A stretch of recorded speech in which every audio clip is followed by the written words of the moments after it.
This is why focusing on getting more knowledge is actually hurting you. In today's video, you're going to learn how to finally stop hoarding information and actually start making real progress on social media. Ready? Let's do this. Hi my lovely people, it's Natalia and welcome back to my channel where I help you create better content and grow on social media. Now listen, we've all been there. You read an interesting article, watch an inspiring video, take an incredible course, and you're left feeling like you've learned so much. But then something happens. You don't actually put that knowledge into action, moving on to the next best thing because there's always something more that you need to learn, right? But the hard truth is you end up hoarding knowledge and ultimately wasting your time. I want to show you why focusing on learning more is not always the right strategy and share 3 tactics on what you should do instead to make real progress. I'm sure a lot of you can relate to it. I mean, that's been my reality for many years before I understood why focusing on learning more was actually stunting my growth. Before I explain my point of view, I want to emphasize that learning new things is crucial and expanding your knowledge as much as you can is how you're going to get ahead in business and in real life. There's so much value in it, and I truly believe education never ever ends. But education for the sake of education is not always the best approach because if you never actually put that knowledge into practice, what was the point of learning it in the first place? I think the biggest issue with hoarding knowledge is that it gives us the illusion of productivity. And let me paint a picture for you. Sarah has just set up her small business and wants to learn how to make her website and blog rank better with Google. So she buys a course on SEO, sits down to learn, takes meticulous notes, basically spends a few hours focusing just on that one topic. When she's done, she discovers she needs to learn more about image optimization and find her way around Google Analytics. Naturally, she's going to want to look for further resources on these topics, and she dives deep into those, spending more time preparing to get her website better. Do you see the pattern here? Preparing, not actually doing the work. On the surface, it all feels productive. After all, it's crucial knowledge that can benefit her business. But without taking the first steps right after learning the basics, she's not really working towards those crucial goals within her business. For Sarah, it actually created a vicious cycle, making her feel like she never knows enough or like there's always more to learn before she can actually start working on her website. This is why there needs to be a balance between learning and applying knowledge. Both are crucial, especially when you're a beginner at something, but taking action is the only way to turn these learnings into tangible results. For each minute you spend learning, you should spend 5 applying it in real life. This is how you test those strategies and see if they work for your specific circumstances. Besides, as you practice, you'll gain more experience to maneuver different aspects of your social media and business and ultimately get more confident. And I think this is such a vital point. When we hoard knowledge, it's often because we're afraid of taking action and failing. But the truth is, failure is such a natural part of the learning process. By avoiding taking action, you're actually holding yourself back from learning and growing. Now, how do we actually break this cycle and create a balance in our professional lives to produce tangible results while learning? Well, here are 3 simple tactics that help me gain momentum with content. Start with what you know, start with pain points, and start with what you're drawn to. Let's look at the first one. One of the best ways to start creating content is to begin with what you already know. We all have something valuable to offer. It's just a matter of identifying what those things are. And that's the key here, if there's enough demand for them so that you can monetize.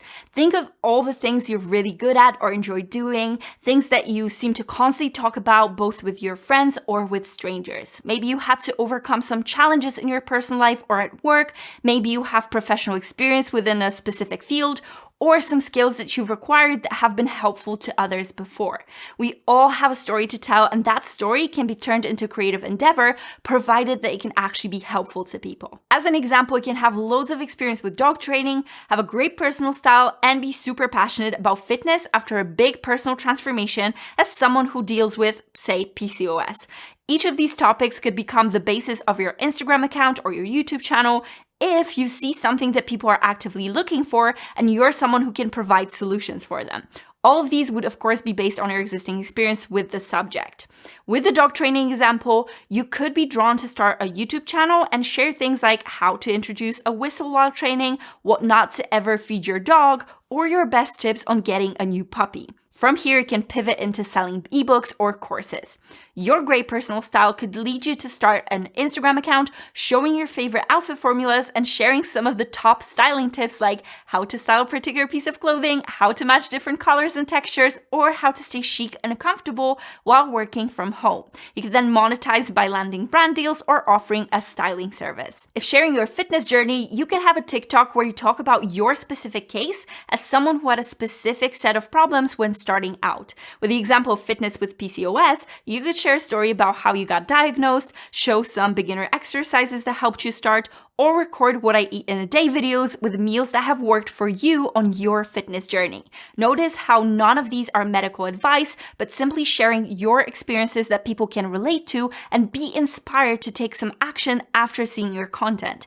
Here, an example of monetization could be affiliate marketing with products you believe in, again, brand deals, or something like paid challenges. My tip would be to create a specific enough niche that serves a distinct, non-generic audience. After all, who do you think is going to attract a more engaged audience? A general fitness account or a fitness account for women struggling with PCOS?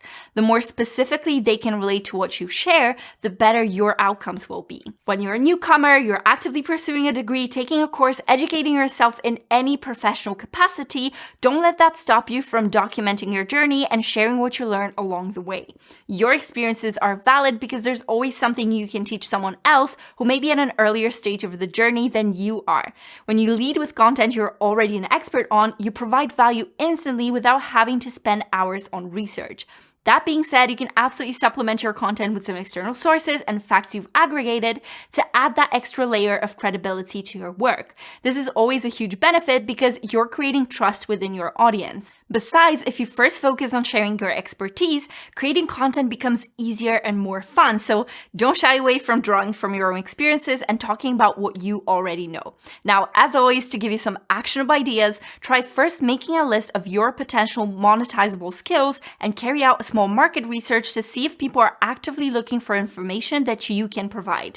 My favorite places are a simple Google search or a Pinterest search, looking through related subreddits and checking prompts on answerthepublic.com. Once you choose your niche, list all of the related subjects you could talk about in your content, and you can watch this video on content pillars, which can help you do this. And for some general post ideas, you can start by sharing your journey to where you are now, the biggest mistake you made, 3 myths about your niche, and something you once believed but you have since outgrew as a professional in your field. And may I just say, by actively creating all this content, you're getting better at it every step of the way. And this is the kind of learning that no book, no course, or class can do for you. Okay, we've got the monetizable skills covered. Let's look at the second tactic, which is to start with your potential audience's pain points. It's not a secret that the most successful businesses solve specific problems. And whether you're a creator, an influencer, or an actual business owner, approaching your online presence this way is a sure bet to attract your ideal audience. A great place to start when you're trying to figure out your messaging is to find out what needs you can fill for your community. This means identifying the challenges they're facing and then creating content that addresses those issues and offers solutions or helpful advice. By starting with your audience's pain points, what you post becomes relevant, useful, and really valuable to your audience. And not only does it help you build trust and engagement, which are both very important currencies in the marketing world, but it can also make your content more discoverable because you're offering answers that people are actively searching for to solve their problems. And again, with the actionable tips, begin by making a list of all the problems your potential audience may be facing. I love to start with something I've already talked about, which is your own knowledge and experience. Has there been anything that you've really struggled with on your own journey? Were there problems that you couldn't find solutions for yourself? Really think about this in depth because that's usually a great foundation to get you going. If you've kept any tangible track of your journey, you can even look into your browser history for your previous searches or check your journal to see what comes up. Then you can carry out a small research to really figure out what questions your ideal audience has and what solutions they're looking for.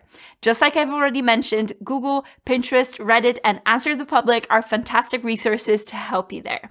You'll be able to find very specific search phrases that relate to the most common pain points. I also love to check similar people in my niche, both small and big, to see what questions are being asked in their comments. And Honestly, comments can be such a goldmine of fantastic insights. Plus, it's a clear indication to you that there are real people out there struggling with specific issues, which either confirms what you've got on the list already or adds to it. One of my favorite ways to find out what these pain points are is to actually talk to your potential audience. It can be a friend you've helped in the past, a previous client, or if you never had a client before, try joining online communities like Facebook groups or attend events related to your niche. You never know how much insight you can get by connecting to other people like this. Of course, it should all be done respectfully and with genuine curiosity about the person rather than just using them for research unexpectedly. Hopefully, what you'll end up with is a big map of different challenges, problems, and difficulties that you can touch on within your content to deliver solutions that your ideal audience already needs. And this is a great example of learning through practice where you combine getting the work done and discovering new things along the way. All right, let's move on to the third tactic, which is to start with what you're drawn to. When you create content about topics that you are genuinely interested in and passionate about, it makes the process of producing content so much more rewarding and fun. Building an audience through social media is a marathon and requires a lot of attention. It's something you'll be working on consistently for a very long time, which means you need to want to truly commit to it. If you choose something that you're just not that into, it can cause a lot of friction for you in the long run because chances are you'll burn out and lose momentum. From my own experience, it's so much easier to stay motivated and committed to your content creation efforts when you're doing something that you truly care about. Starting with something you're really drawn to can also make your content so much more authentic and engaging for your audience because you'll be bringing your own unique perspective and voice to the table. And this, of course, is the key to building a brand that people care about. After all, your energy, your experiences, and your messaging are what's going to attract your perfectly matched tribe. In the emerging world of AI that we've already literally been plunged into in 2023, building that strong and relatable brand is going to make you stand out in a very crowded space. Whether it's that trust, those relationships you build with your audience, the unique perspectives that you're sharing, this is what conveys the authenticity that no AI can replicate. Here, I only have one actionable step. Ask yourself, what are some things that make you forget the world? I'm sure you've experienced it many times before when you sit down, you start reading or watching or doing something related to that one thing, only to look up a moment later and find out it's actually been hours. Is there something that's actually so easy and fun to you that made you enter those flow states before? Think about it and try to find out what that is.